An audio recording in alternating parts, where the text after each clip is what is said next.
Good evening. No, that is not how we're going to do this tonight. Good evening. Good evening. And as we say in New Orleans, hey y'all, how y'all doing?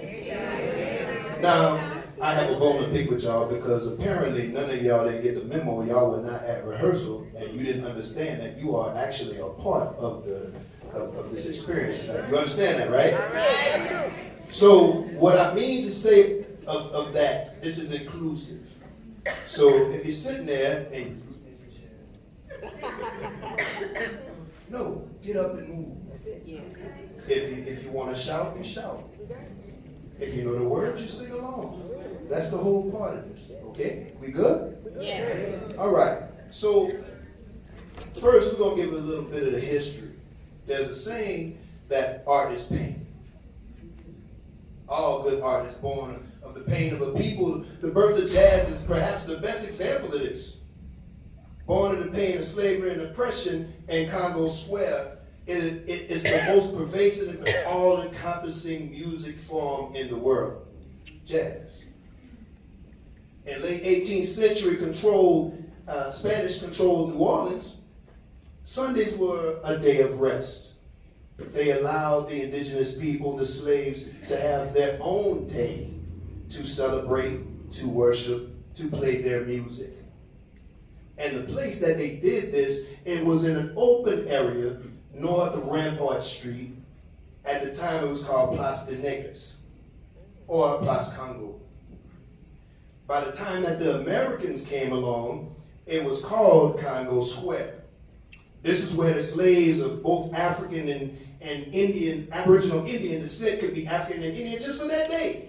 They would bring their drums, their bells, their djembes and bones and anything that they had so they could play their music and worship. They lived under what we call the Code Noir, the Black Codes.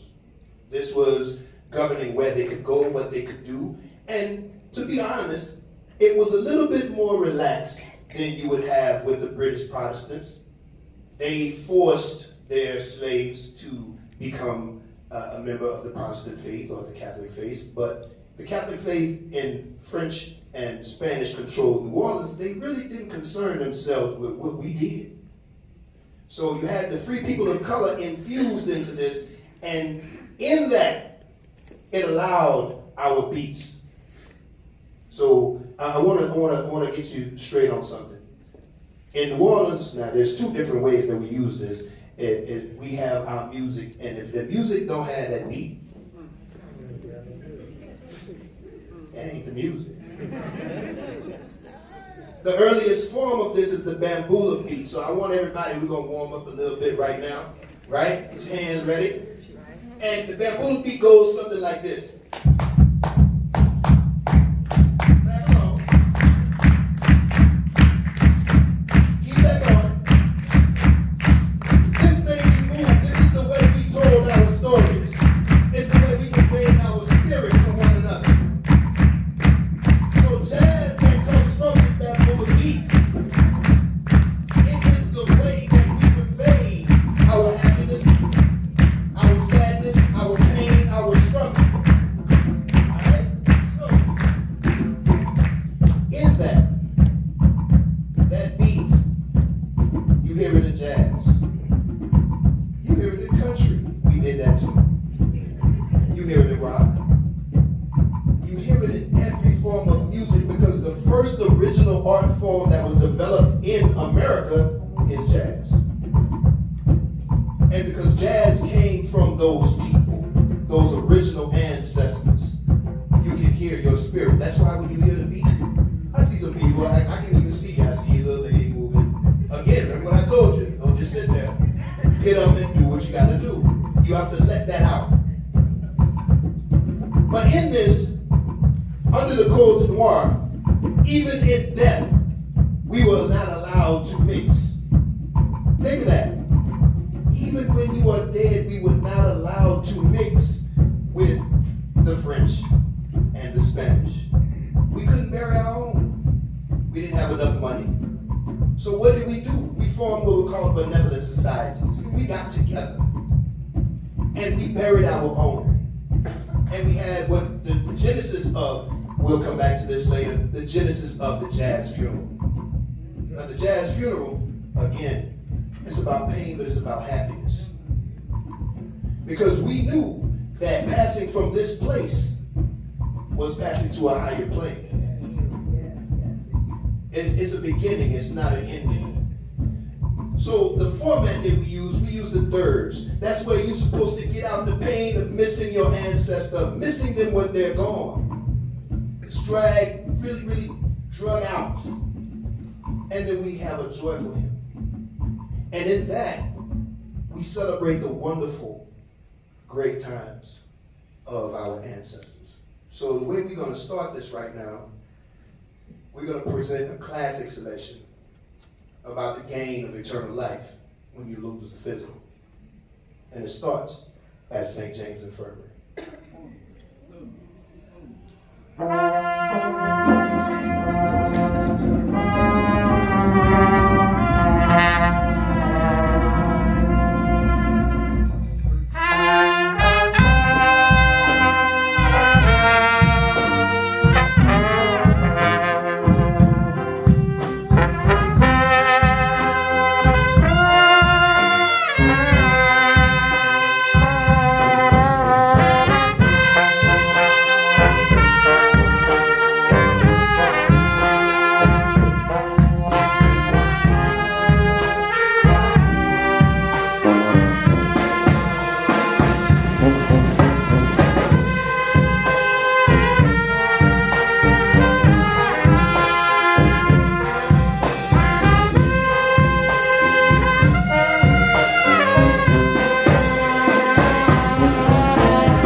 we're going to give y'all a little bit more history.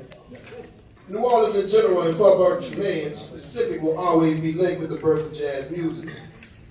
The first wholly black neighborhood in America is the incubator of the first original art form developed in the United States, which is now spread to the entire world, jazz. Now, there's an urban legend, a myth, that says that jazz was born in the brothels. Y'all know what brothels are, right? Yeah. Okay, all right. Y'all over 21 here. I had to see where y'all were. Of the red light district, Storyville. But in fact, most of the music that was played in Storyville and in these brothels, it was more like parlor music. Now, on the streets and the dance halls in the Storyville cabarets like the Big 25, Pete Lala's, Freddie Keppert and King Oliver, among others, experimented with this music. They didn't even have a name for it at the time. So, being played primarily in the red light district, where the music venues were located at that time, and performed in speakeasies which illegally served liquor, the music was connected to the underworld. Now, I want you to pause here for a second, because everything that we have originated, that we have developed, at some point in time, they try to tie it to something that is going to be evil. They try to tell you that black is an absence. Black contains everything. There are all colors, all things, encompassed in black. So the thing about this new music, they tried to make it something that was of the devil. They tried to make it something that was unclean and impure. But art coming from a place, I said before, art is pain. Coming from such a pure pain, it was washed and made pure. Y'all catch that later when you leave. Now, the music was initially called jazz. The reason why was the perfume that the prostitutes used to wear was jasmine. So they called it jazz. But later it was kind of promoted and corrupted to its present form of jazz. Now, the most renowned of jazz artists were New Orleans. Trumpet player Buddy Bolden was the first musician celebrated for playing jazz. He invented the Big Four. So we always go, if you find from the bambula beat going forward, whether it's hip hop, whether it's jazz, whether it's rock, whether it's anything, he invented the emphasis on the 2 and the 4, especially the 4 of a measure of music. That's what's called the Big Four. He led the first jazz band at that particular time. Contrary to popular belief, he was not the originator of jazz, but he was just the forerunner. He made it famous. A young Creole pianist named Ferdinand Joseph Lamothe, he used to sneak over to the speakeasies and play his piano, telling his grandma, "I'm a night watchman." Now, he was the first to put his compositions on paper. Now, until this time, many musicians at this time, they didn't want to put anything on record. They didn't want to put anything on paper. Why do you think that was? Because it was always stolen away by those who had the option to be able, and the money, to be able to put their music out. So up to this time, most of our early jazz compositions, you don't have them written down unless somebody's written and transposed it. It wasn't by the originals. We don't have original recordings. Now, he changed his name, if you've ever heard the name Jelly Roll Martin. And then he started writing these down to make sure we could give it to us. Sidney Bechet, he was a clarinet and soprano sax player, has been called the poet of New Orleans, and he spread it by touring and vaudeville shows. With Joe King Oliver, a cornet player and band leader in Storyville, he played in brass bands, dance bands, and various bars and cabarets before leaving to spread the music to Chicago in 1918. But perhaps the most famous of all, Louis Armstrong was born into poverty in 1901 in a violent section of the city known as the Battlefield. He led a band at the Wakes Home and played on steamboats until he went and joined King Oliver's band in Chicago and became an international star. Music is a part of New Orleans' Big Three: food, architecture, and music.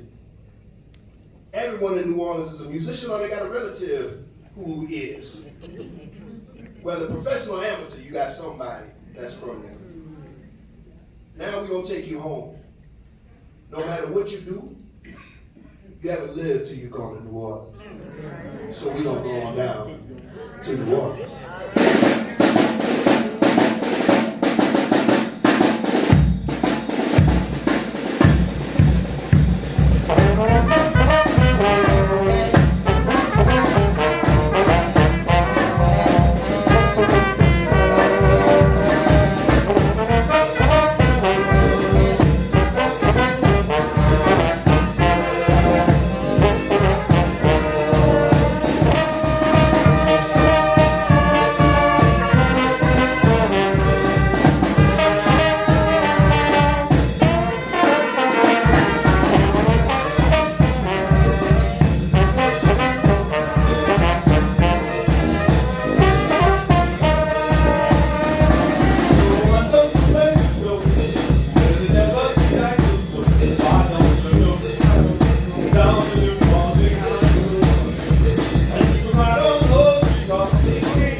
Take the Bourbon Street for a minute, y'all.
Brother Steve, did he leave?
Having a good time? Yeah. No, y'all not. That's not a good time. I don't know what that was. Y'all still having a good time? Yeah. All right. So we want to have a little bit of a education in between here. Right now, we're going to understand what call and response is. That's when I make a call, you make a response. You make a call, I make a response. For instance, if I say hey, hey, say ho, ho. Okay, y'all all right? Y'all okay? Good. I just wanted to make sure nobody was drinking too much or anything like that for the game. Right now, in this part, we're going to cover a part of our culture that I'm a part of. I'm a proud member to be a part of, the Mardi Gras Indians. Now, yes, thank you. I appreciate it. The Mardi Gras Indians, basically about 1718, 1720, came about because during the time, even though we had the ability to move freely, free people of color had the ability to own land and own their own businesses, we were still not allowed to move past this particular street. We were still not allowed to intermingle. We couldn't celebrate Mardi Gras. Who knows what Mardi Gras is? You know what Mardi Gras is? Make some noise. We couldn't celebrate Mardi Gras. You know the only thing that we could do as people of color in Mardi Gras is we could hold a flambeau. Now, if you don't know what a flambeau is, we didn't have electricity back in these days. A flambeau, you have a waist belt, has a little bucket in it. You have a stick. On the top of that stick, it looks kind of sort of like this. There were 2 oil lamps that were attached. This was a shiny piece of metal. You twirl this around so you can have lights for the parades at night. But imagine oil and fire.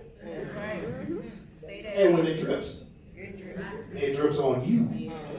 That's why we were allowed to hold the flambeau. At this time, even though we had some freedoms, life still was not good for anybody that was, whether they were slave or whether they were free people of color, still wasn't a good life. And in this time, when we wanted to leave, we escaped and we ran to the people that could help us, who were the Indians, the Native Americans that were here.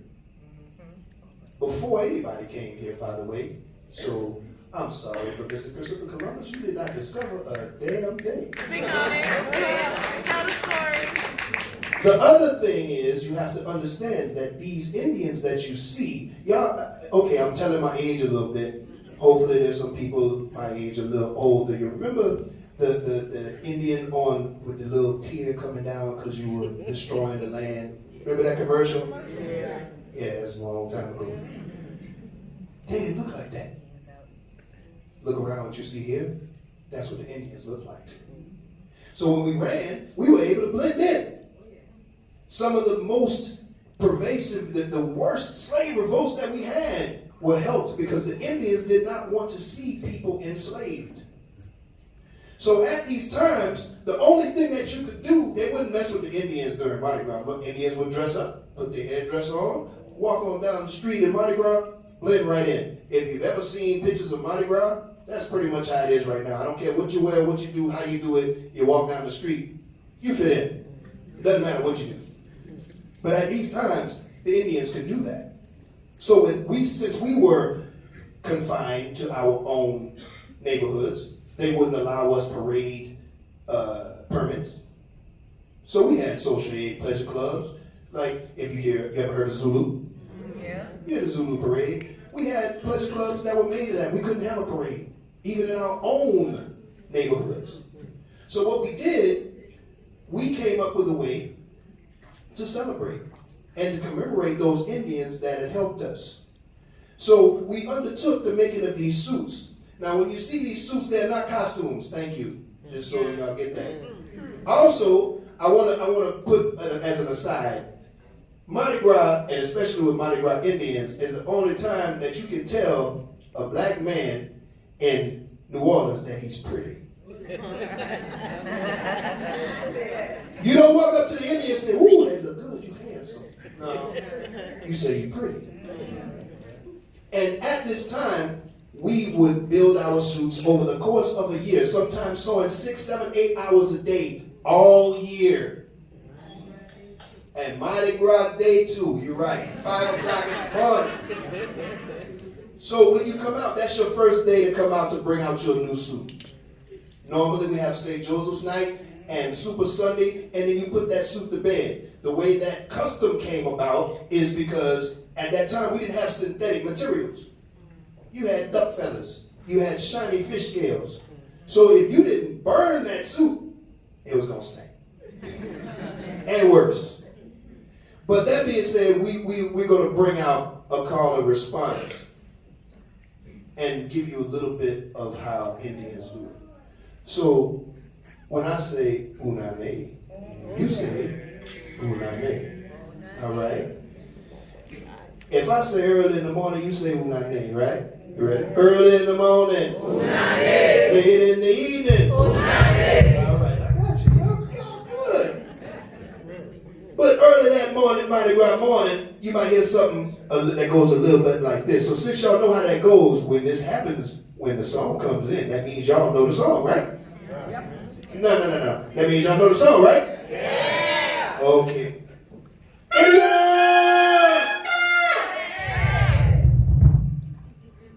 Well, tell on Mardi Gras morning.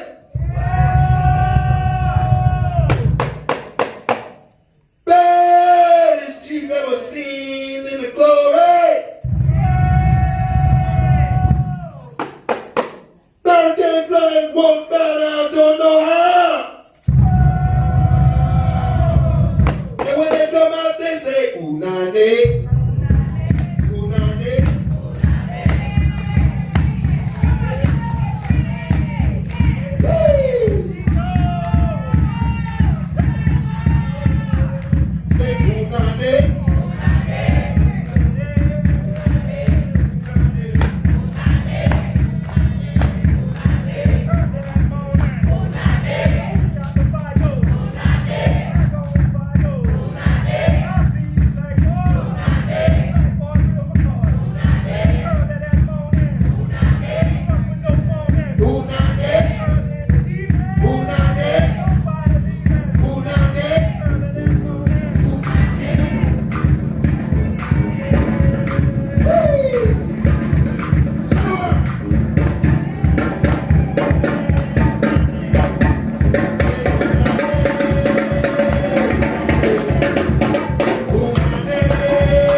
So,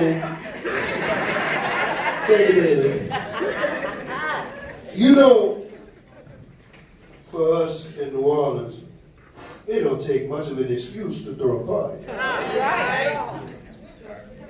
It takes even less of an excuse to throw a parade or a second line. You know, we will do a second line if you're going to jail. If you're coming out of jail. When you get married. When you get divorced. Anything that you can think of, you have a party for.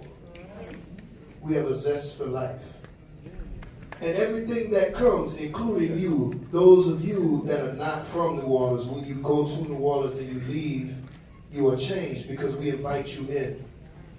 New Orleans was the first great melting pot. Don't let them tell you it was New York City. It really was. So, that said, the backbone of any second line parade that you will have is the brass band.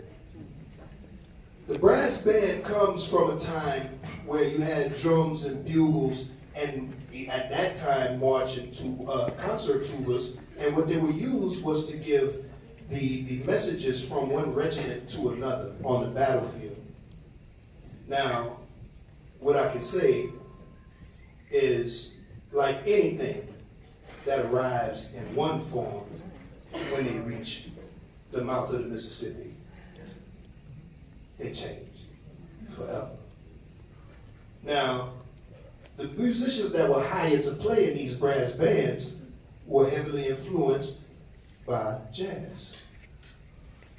And they experimented with the format and the ability to now make them a little bit more extra money on the streets to escape the barrooms and the formal parlors and taking their music to the street. Now, the traditional African rhythms played for decades in Congo Square and other neighborhoods of the city emerged with the traditional marches of the brass bands. And many of the ethnic groups from which the cultural heritage of New Orleans had the tradition of playing music during funeral processions, now the family and friends and the deceased would play the music in brass bands. We wouldn't have to hire a parlor band, and stay here like this. See, that's what I'm saying. Some of you, I still see y'all in y'all seat, and y'all are like, hi, this is fun. I see those people over there. They're standing up and they're just.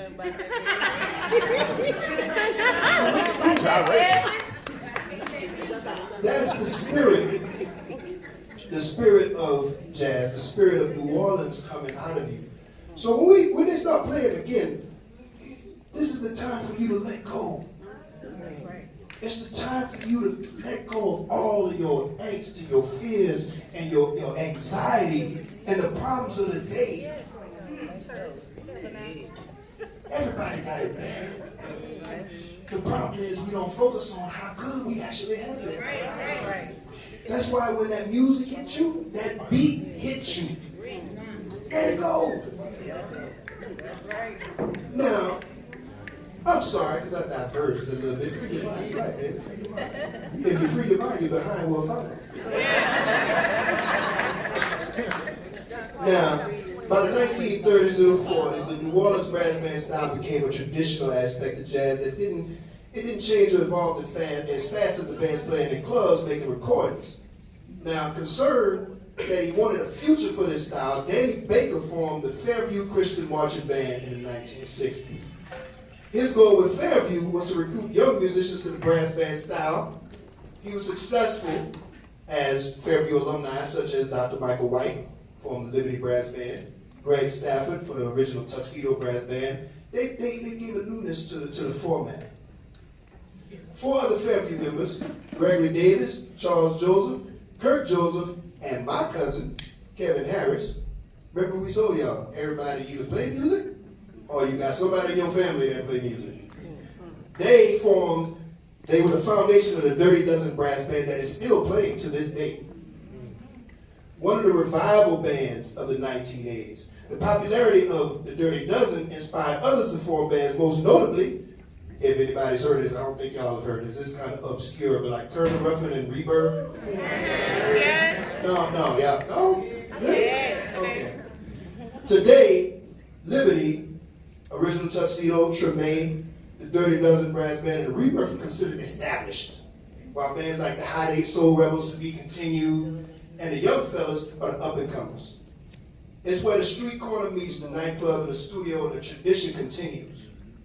Visitors, y'all are family once you become there. Once you step out of your air conditioning in the hotel, I'm not speaking of the place that you stay. The air conditioning in the hotel in your mind. Once you step out, you'll be treated to some of the finest brass bands in the world. And we have one here today. All right.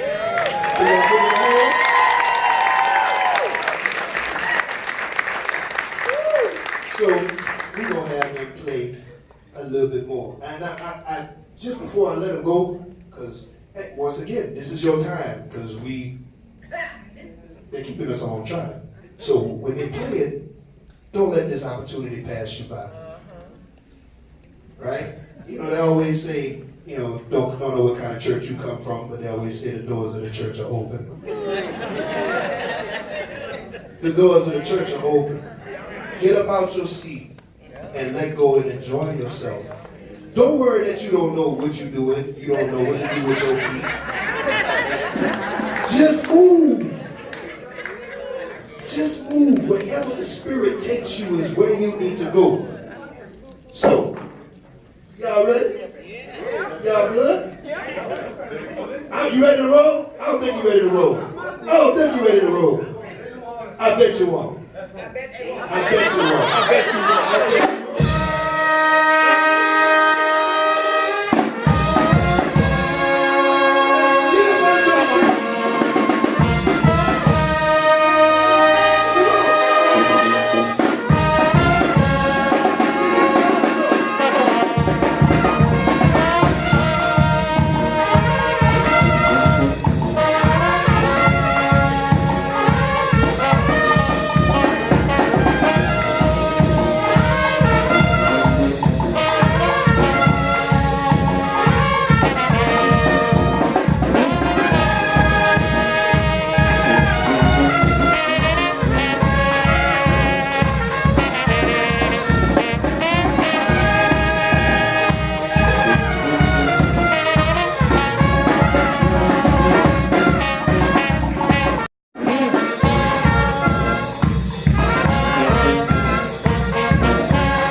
Unfaded Brass Band, taking you through a journey of New Orleans. Yes, let's keep that going. One more time for the Unfaded Brass Band.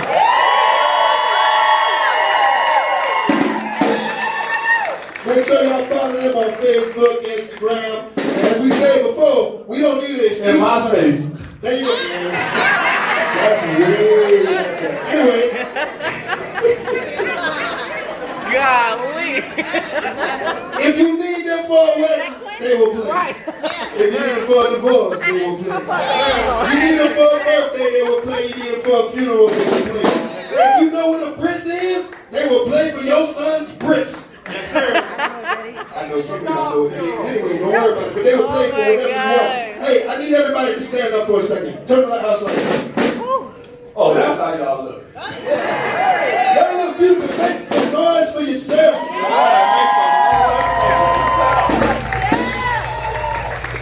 Give me a dime. Oh, give me a dime. I'm going to leave y'all with something. And I want y'all to know that we love y'all. Love y'all. Really, really love y'all. Thank you, baby. That's right. But I'm going to leave y'all not with a blessing. I'm going to leave y'all with a curse. Yeah, I said it. I ain't scared of you. So, what I want to leave y'all with is because, and I'm going to say this in front of everybody, I haven't been able to be in front of music for a long time. And these dudes brought me in, allowed me to do this here and be a part of this. I don't think y'all understand what it means. Thank y'all. They didn't have to. They didn't have to have me no way around them. They got this. Don't they? So I'm going to leave y'all with this. You family, man. Thank you. Love you, baby. Yeah. Oh, no. I leave you with this curse. I curse you with more happiness than you can ever stand. I curse you for every dream that you have ever had to come true in way more grandeur than you ever could imagine. I curse you with health. I curse you with wealth. I curse you with every dream of your mind. I curse you with friendship. And I curse you with a challenge to leave here. If you see all of these different creeds, colors, sizes, shapes, beliefs, music is what brought you together. That's right. There was no division. There was nobody talking about what you believe and what you're going to vote for and none of that. It was nothing but love because that comes from one place up above. Yeah. Right. So I curse you to leave here Sure. and touch one person with the energy that you had here today. Right. And you will make the world a better place. I truly love y'all, and you should love one another. That's right. Because that's what's going to make us better. That is what New Orleans is about. That's right. Love. That's right. That's right. Make things feel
Unfaded Brass Band.